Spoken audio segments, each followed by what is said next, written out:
My biggest entrepreneur shit, right, was actually hiding in the toilet and crying, right.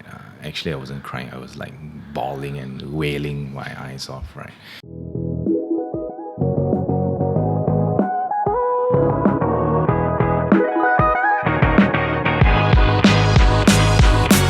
If you felt like you've disappointed someone, felt like you really want to restart, or maybe like, just not even start. Imagine this, you have a series of successful events, like small little events, you've gathered a following, grew a brand, gathered a team, and then you're planning this huge event, this 16,000 pax marathon, thinking they're gonna hit a home run, they're gonna fly into success. Things turn out flat, and you have a huge media backlash. Entrepreneur for today, Alex, is a founder of Aviary Co, a solo consulting company in the sports and wellness business space. He was the co-founder of the now infamous Yolo Run, like the one that have a lot of media backlash lah. Right, so I'm very touched that he's willing to come on to talk about this part that is very scarring. It's been a painful journey on his entrepreneurship journey. He does not talk about this anywhere else, so welcome back to Entrepreneur Shit Show. So this was in 2017. So I mentioned earlier about the events management company that I was running with a business partner, and the event that we had was 15,000 participants. So I had to find the toilet that was furthest away from the action. Just imagine 15,000 people on the ground, and I don't know, maybe 50% or 70, maybe even 90% of them were unhappy about the way things were being run, and really don't know where to put my face lah. So I had to still, try to make sure things were all right. There were certain areas of scope that we were supposed to do on the day itself. So I just needed to manage those areas on my own. There were other areas that other ICs as well as my ex-business partner was already managing, so had to leave them to do it lah. So as long as I managed myself, but the worst thing was, of course, I was the face of the brand, I was the face of the event, so everyone was looking at me like, this is the guy, when can I take a gunny sight, put it over him and lug him until he, so it was terrible, right? I really, and sometimes when you plan as much as you can, and shit still happens. And when shit happens, you really just need to just wing it lah, right? Because there's nothing else you can do already at that point, right? So how do you make sure that you still let the event run properly, as much as properly as it can, given the disaster of the situation, and don't just disappear lah. The worst would be like, oh shit, there's nothing to do with me, and I just disappear and never turn up again, right? So being responsible for that, I think, is especially on the ground, being responsible for the team, being responsible to the people that actually signed up to come for the event. Yeah. And it's a huge event. Yeah, I mean, 15,000 is a huge... Yeah. And everybody kind of knows this event. Is it okay to name drop the event? Yeah, I mean, it was... so I'm co-founder of the infamous Yolo Run, right? 2017 had a lot of negative backlash, a lot of... daily papers were actually even talking about it. They were trying to call me for interview, for a quote and whatever, and a lot of online publications, mothership, I don't know, I can't, all of them lah. Yeah, they were also talking about how this was the worst run event of the year. Everyone, it was so well anticipated, but it was really badly run, right? So I mean, the route was short, the water points were insufficient, not enough cups. Baggage collection was long. Some people claimed they lost items because the baggage wasn't well arranged. Security queue was long. If you went out, it took you forever to come back in. So because of all of this, it started late, it didn't start on time. So one thing snowballed to the next. I mean, with events, if you don't follow on the clock, on the dot, and not enough allowance, there is enough allowance given, but even then, allowance was not enough to cover for all the bad things that happened, right? So it was terrible. It was really terrible. I mean, I look back on it and I cringe, right? And like, oh my goodness, how did I survive that ordeal? And in fact, even up to today, if you ask me to do an event, I'm going to tell you I don't think I want to do an event, right? Because there's too much at stake, and I'd rather work on the strategy or maybe do the marketing or do the business development or whatever. But with the event specific, that's something that I would not want to, if I can. Yeah, I mean, maybe small scale events as part of an activation possible, but not a massive scale event with 15,000 people, right? Maybe 2,000 is still okay, but yeah. So that's. But I mean, learning experience for sure, right? I know so much more about events management. I know so much more about events planning. If I were to engage an external vendor to do something like that for me, at least I would know all the blind spots and whatever else I needed to be looking out for. Or making sure that they do, so that it doesn't screw up the way that it did. Yeah. And how did you end up in the washroom, wailing and?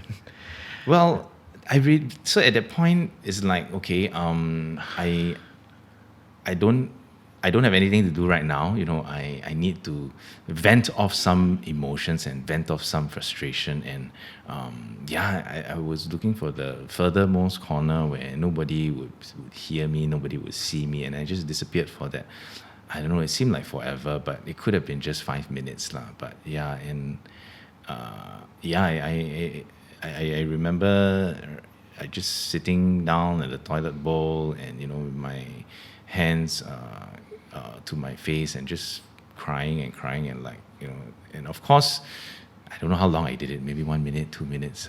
It was really letting it go. It was really like that sort of crying where that sort of crying, right? It wasn't like it was really like lost, don't know what to do, like literally lost. You don't know what to do, and there's nobody else that can help you, right? You're the only one that can help yourself, right? And then I think maybe it was for a minute or two, maybe 5 minutes at most, and okay, come on, Alex, pick yourself up. You get to get back there and finish the event. All these people are there for those, at least, I mean, those that are enjoying themselves, let them continue to enjoy themselves. Those people that have issues or whatever, we deal with it after the event, right? So then I went back and of course pretended like nothing happened and just went to finish the event. I mean, we started early because, with an event like that, the flag off, I think it was at 5:30 or something like that, or 6:30. So I think I was there from like 5 a.m.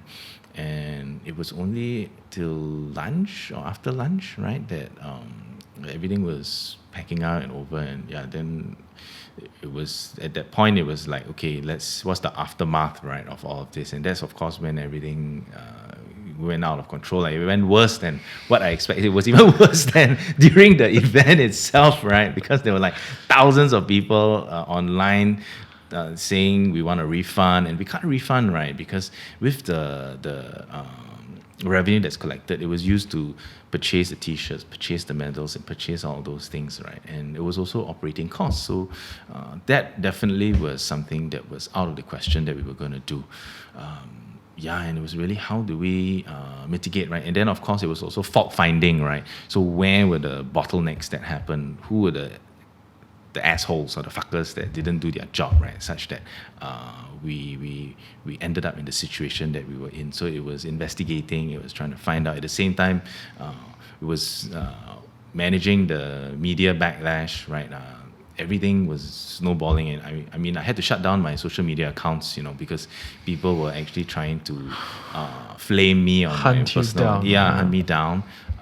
And I mean, to one person, they said, oh, $50, that's, why can't you refund $50? But if it's 10,000 people that wants a $50 refund, it's going to be impossible, right? We would go totally bust, and we were already not in a very good state, right? So, this was like, I think it was even worse for me because the year 2017 was when I brought the event to Thailand, Hong Kong, KL.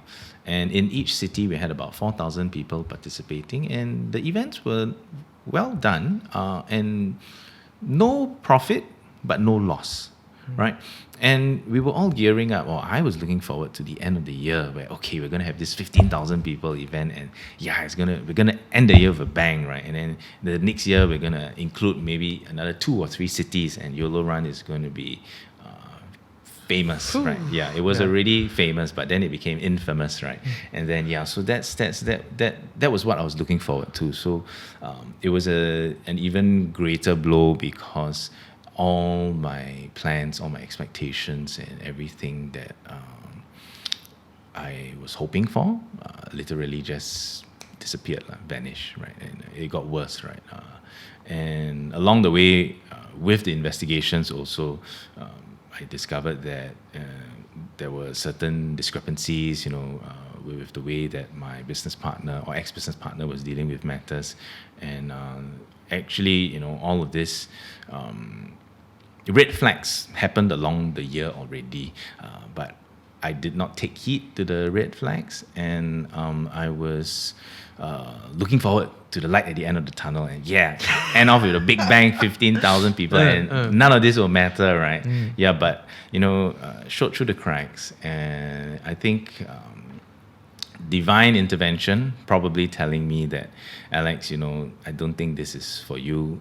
I'm gonna just let you fail one major jialat time, so you can just walk away and don't want to get involved in this anymore, right? So I don't think that if the disaster didn't happen, I might still have been saying, okay, let's try again one more year. You get what I mean? I know what you mean. Right, so the cut would be not so clean. Yes, it needed for something to be as bad as it did for me to wake up my idea and then just walk away.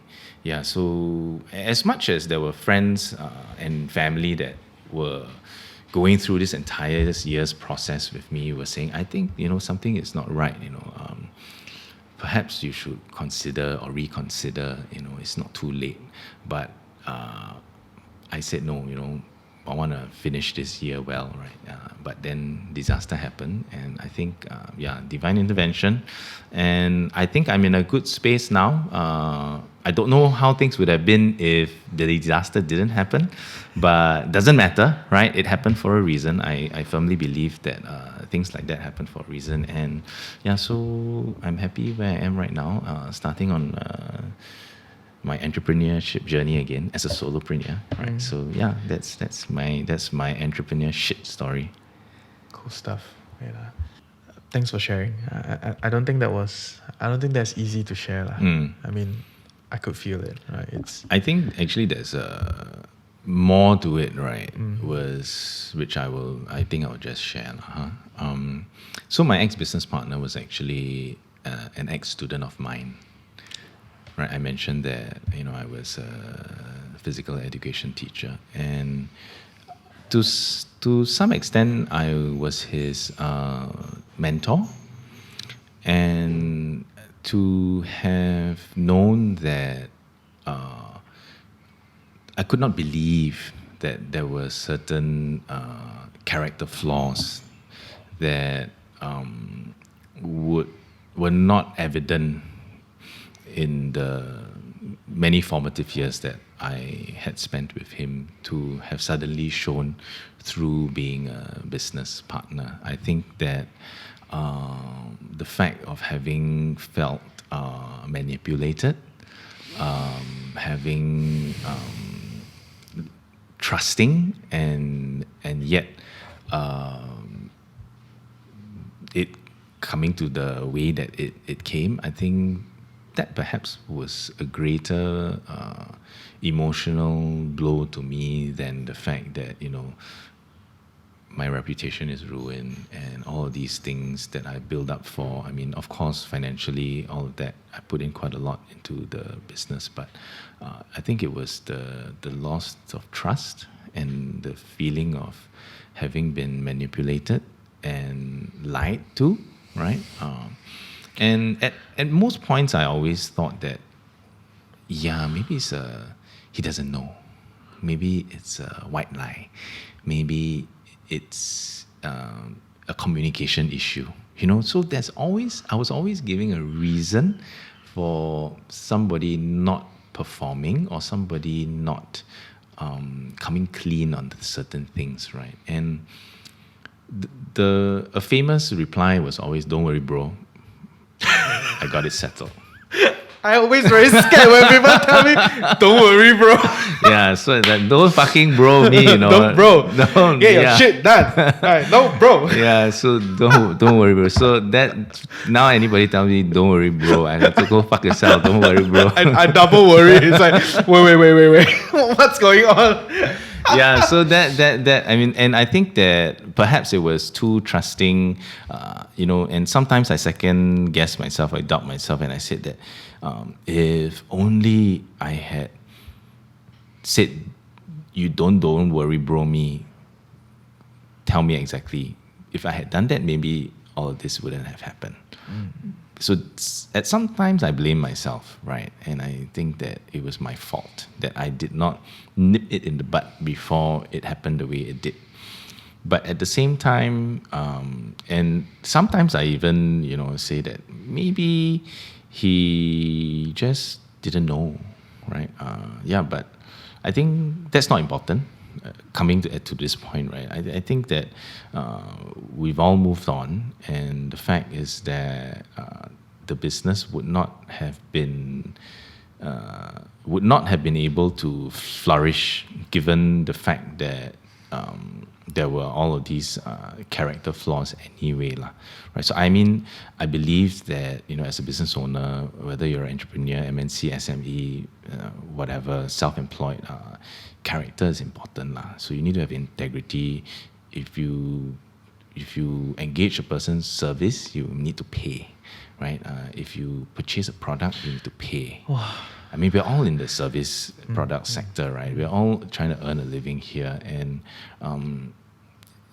having the mentality of, if I don't do it to him, somebody will do it to me. That's not the right mentality, because I believe in the more you give, the more you get, right? So values not aligned, right? So I would say that it's just values not aligned, which I didn't see earlier along the way. But it took a disaster for me to realize it. And yeah, I mean, I put off family planning for 1 year. Because of the 2017 stressfulness of running all the events. So 2018 was when I decided to, or end 2017 was when I decided to walk away and start family planning. And I mean, I have a 2-year-old girl now, so no regrets, right? Yeah. I mean, everything happened for a reason. I cannot say that enough. Yeah. And I think like what you said, that was the past, right? It's already passed, and you're in a much better place now. You know, but at that moment, it's probably quite a thing, right? Like, how do you manage to tide through that period? You know, because most people post venture is going to be quite shitty, but then yours was like, you know, post disaster, right? How do you manage that time with yourself? I think a lot of it was still, you know, doubting, or could I have prevented it earlier in the first place? But at the same time, it was also managing all the backlash, right? And it was also trying to get out of the business as quickly or as smoothly as possible. How was that like? Not many people get out of such a big thing, so yeah. Yeah, so I think it was a case of my ex-business partner believing in the brand that we had created, and he was very happy to take a larger share of whatever we had built. So that was something that it was hard for me to let go of as well, right? But I was thinking more long term, right? I want to start a family. I don't want to add additional stress to the people around me, and the trauma of, you know, that experience was really, really. I don't know what. So I've been through a divorce once before, right? I'm in my second marriage, and I compare it to my first divorce period, right? Where it was very, very difficult time. Yeah. So I think coming out of it was definitely support from friends and family, lah. Right? I mean, I think something like that is important, but also So when we talk about support, it's not just a warm body being there it's really about talking to somebody, right? Talking about things like, hey, is it my fault? Hey, should I have done that? Should I have that? So all this in hindsight kind of things. Doesn't matter. Talk about it lah. Just get it off your chest. And, so then the more you talk about it, the more you realize that, there wasn't anything that could have been done, right? And thinking on hindsight doesn't exactly give you an exact situation that you might be in, because the other party might have reacted differently, right? So it's not a good reflection. But still, I think it's important to speak about things like that, and having the right support system, I think, was important. I really wanted to, so it was I'm going to find a full job, right? I want to be an employee, right? I know that feeling. Enough of all this. I'm going to work for someone. I'm going to be an employee, right? Let me not think about running my own business for a while. 2-3 months after, that's when a headhunter called me for a role at Core Collective, and it was quite a difficult interview process, but I managed to clear it. So that was, I think that was a good godsend. Yeah, but how was the difference like for you? Running your own business and then switching over. I know you switch in and out many times, right? But how is that different? Because some entrepreneurs find it very hard to work for other people. But you sound like it's okay. I'll just work for other people. When I have something to do, then I'll come out. So how do you see it? The whole entrepreneurship and being employed kind of difference. I saw it more not so much as a different role that I play as a entrepreneur versus an employee. I saw it more as this is a new exciting thing. So I think what motivates and drives me is something new, something exciting, problem solving, coming up with new initiatives, building a team from scratch. And it didn't matter to me whether or not I was doing it for myself or for an employer. Of course, there were issues like, you need to follow certain rules of the company, of the boss, but not difficult to, you just need a little bit more discipline. It's not laissez-faire where you do your own thing, right? Yeah. And then why do you still then come out and do your own thing now? So okay work then so come out, do a thing again. Well, I think that, with every entrepreneur or solopreneur or whatever, having your own time and your own space is something that you appreciate. You can start work anytime you want. Of course, now with working from home and, remote working, it could also be possible for an employee. But being your own boss or being an entrepreneur gives you the opportunity to plan your own milestones, to plan your own schedule. And it was a life stage for me, right? Because with the birth of my daughter, that was the reason why I wanted to get back into entrepreneurship, because I was working 14, 16-hour days, and I didn't want to continue working that sort of hours when my girl was born.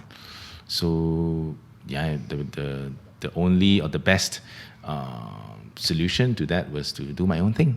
I think the most interesting part is, you saying that, because of my daughter, that's why I decided to become an entrepreneur again. Right? Because I think, what most people will perceive is that as you grow older, as you set up a family, you're more risk-averse. People will enjoy the whole, I got a job, got income. Why do you see it, in this other way? Good question, right, Reggie? I think that I know and I recognize that the starting phase would always be tougher, because you will need a certain amount of runway to be able to get to a certain revenue which would match up to being a full-time employee. But with the support of my wife, we understood that, okay, we can financially be able to do it over a 12-month period, for example, right? So it's like giving myself that window. And once that window is hit, right, then the revenue is actually exponential. It's not capped. So that is one of the thoughts lah. But really, it's also thinking who might want to hire me at this point, given my seniority, given my remuneration package expectation, and who is going to give me that sort of flexibility that I want to be able to spend with my daughter anytime that I want. So the reality is that nobody lah, right? So then the only way is to carve something out for myself, which is actually the key driving reason.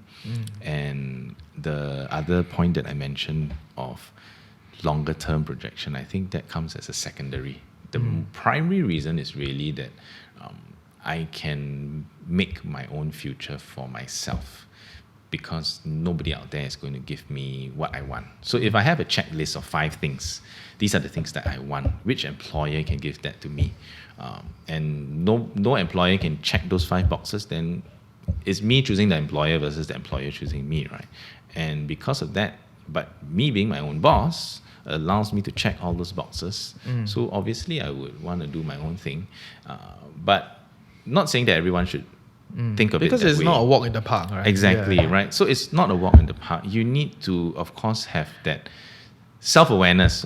How strong is your network, right? Do you know the right people? Do you have enough savings in your bank account to sustain, right? Do you have the support from family? Do you at least have a business idea that people are willing to pay money for already? So if all of these work, then there is no reason why anyone who has that entrepreneurial spirit or entrepreneurial mind to take that step. Of course, you can't just sit on your ass all day and spend time with my daughter and expect that business is gonna come in. Yeah, Instagram video. Yeah. Hi, Eva. I mean, I see a lot of that, right? But it's cute. It's a family thing. Yeah, but I really want to double down on the whole mid-age kind of thing, right? Because you've done a lot of things.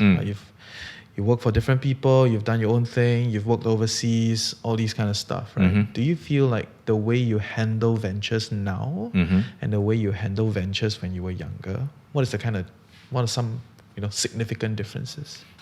I think there's always knowing that I'm not young anymore, right? So it's like, this is my final burst of energy, give it all I've got, that kind of mindset. But if you think about it, really, I'm only 41. I still have more than half my life to live, right? So I could be 60 and I could be still doing the same thing, and I have 20, 30 more years of my life to live. So yes, I think it's very relative. Yes, we might feel that way, but maybe when you ask me this question when I'm 50 or 60, if I'm starting another venture, I might say exactly the same thing, right? And if you ask me when I was 30 compared to when you're asking me when I was 20, right, it would be different as well. So relative, yeah, I think it now that you mention it, doesn't really matter, right? Because if you've got that why, right, if you've got that purpose and you know what you want to do and you know how you want to be able to influence more people with what you want to do or your why, then it doesn't matter at which stage it happens. Of course, the stuff I already mentioned earlier, which is, you need to get the support. You can't just decide to do it and then, your wife, or your family or people that you're around with think that you're crazy, right? So I think no matter what age, people always think you're crazy if you're an entrepreneur. This guy, right? I'm trying to do his own thing. So getting that support, I think, is important, and understanding your specific value that you can bring or give to the community, right, that you are a part of. I think that is the value, right? And if you know that you can do that, then just do it. Yeah, it doesn't matter how old you are. But that is very much on the the values, ideological way of looking at things. What about from an executioner front? Do you feel you do it differently now? Right. Okay.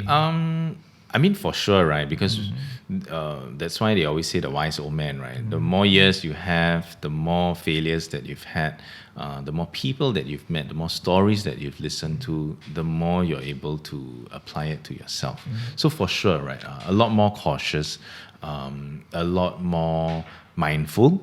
Are there certain things that you do differently now? You know, like maybe when you're younger, you just go, right? Then what about when you're now revisiting, maybe your 5th, 4th, 10th venture?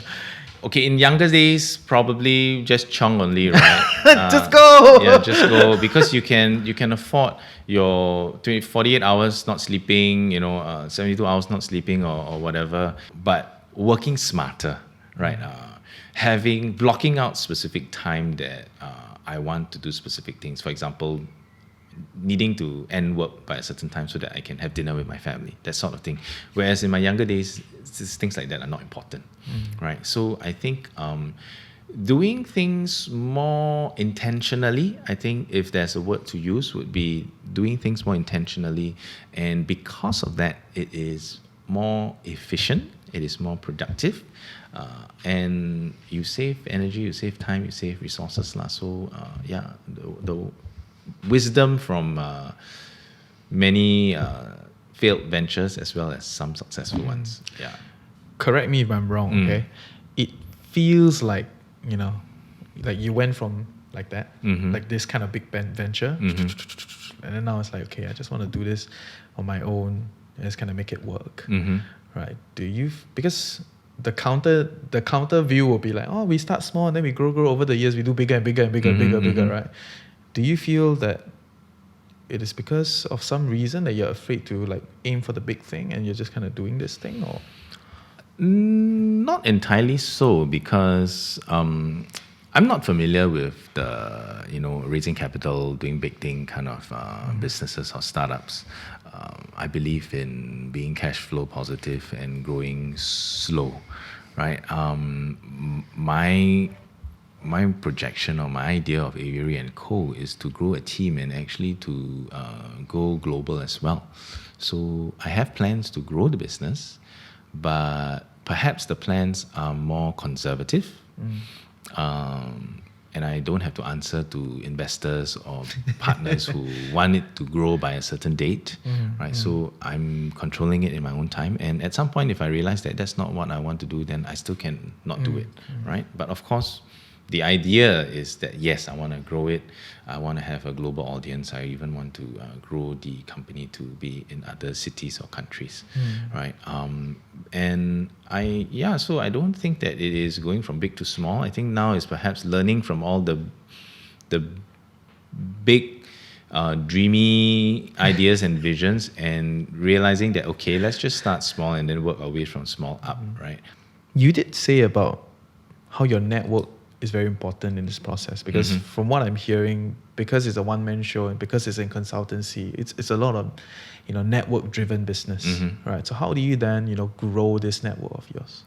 I think the network has developed or grown organically from the different roles I've played, the different businesses that I've been in, and not losing touch of that. I think when people suddenly realize that, hey, you're doing something else again, they are genuinely excited, they're genuinely interested. They say, hey, what are you doing? Let me see how I can help you, right? Because people want to help you. I mean, if you're not a douchebag, you're not somebody that, has done them wrong at any point, and been as authentic as you have been in your relationships, then why wouldn't somebody want to just catch up with you, right? And so I think that to me is the network. But of course, network is nothing if the relationships that were established along the way were not genuine, right? And I think I guess now I realize it, but of course when you make friends you don't realize I must make this an authentic friendship, right? You don't realize it. But now 20 years down the road I realize that I know all those were good relationships, and because of that it's almost like saying you sowed the seeds 20 years ago and now these people are still in your network and still your friends, and they are actually going to be able to help you with whatever business that you are starting. Yeah. And I mean, research have shown that as entrepreneurs grow older, the success rate gets higher and higher and higher, right? It's the problem why a lot of startups, since like they're all organized by young people, because young people try more, right? That's kind of where we're coming from also, right? But I think at the end of the day, I just have one question to ask you. It's like, why do you still do what you do? Right? After so many things, you travel everywhere, do all these things, try all these different sectors. Why do you still do it? I think that, being an entrepreneur, or right now a solopreneur, it's the most meaningful thing to do for yourself, right? I don't think that any company or employer will be able to give you exactly what you want and what you need. Whereas if you were to be doing something on your own, then you are in control and you dictate your future. I think that for me probably is the most compelling reason why I'm in entrepreneurship and why I've started this solopreneur journey, right? So being in control and dictating the future that I set for myself. There are things that you can control and there are things that you cannot control. So being able to understand that is also important lah. Because saying this as a sweeping statement, I dictate my future, then be like, wow, this guy siao, dictate his own future. Yeah, right. I know So what you mean. move with the times. Understand the market. Know what is trending, what is not, and you need to do your homework lah.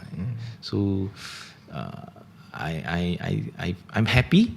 I think that entrepreneurship so far has given me the most happiness because I really enjoy what I'm doing. Not so much about the control of time, but more so much that just being in the zone and being in the moment doing what I'm doing. And this is happening maybe 80%, 90% of the time that I'm doing my own thing. But if I were working for an employer, maybe 50% or 40% very tao siu Considered already, very good already. Yeah, right? Tao siu. So do you want 40% happiness or you want 80% happiness? Go and choose lah. And so I mean all this relates to happiness leads to less stress, let you live longer, don't have all these ailments. I mean all that is research at back, right? But at the end of the day, what's your happiness lah? And for me, I think entrepreneurship, as much as there are ups and downs, if you were to average it out, I think the happiness level is actually higher compared to if I were employed. Yeah.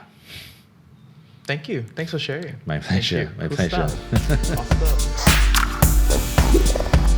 Awesome. Okay. So I think Alex brought a very interesting perspective. I mean, it's not easy for someone to, honestly, for a middle-aged guy to talk about, his younger days struggles in a business, and it's interesting that he's willing to come on and be that vulnerable and talk about his challenges. I think that is very real, and we all realize that regardless of at which stage of our life as an entrepreneur, we face very similar challenges, but we can take things differently, because over the years we will learn different tools and grow our mindsets and be able to handle struggles in a wiser fashion, probably the old wise man, right? That kind of discussion. But at the end of the day, I believe it goes a little bit beyond just like why you do what you do, but really becoming better as an entrepreneur. There's certain skill sets involved, right? And based on what he shared, I think that was very interesting, especially from this like middle age, as more and more entrepreneurs start to fall out, because there's an apex, right? As people get older, they tend not to be entrepreneurial, but he provided a different view to it. So I thought that was pretty cool, and I hope you learned something useful. So since you stay all the way here, I think Alex has something extra for you. Last question.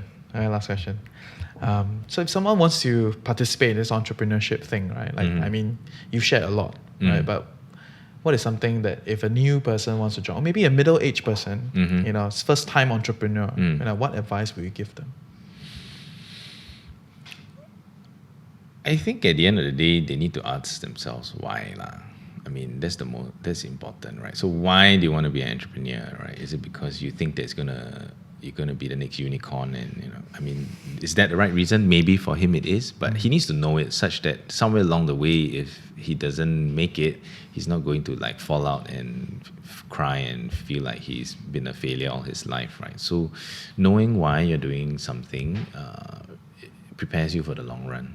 So that's my biggest piece of advice lah, because if you don't identify that why, then you're going to lose steam along the way, right? And you don't want that to happen, because like what you say, middle age, this guy is in his 30s 40s, he does it for 2 years, and then after that he goes back to trying to find employment, and it might not happen so well for him, or her. Cool. Thanks. Thank you. Awesome.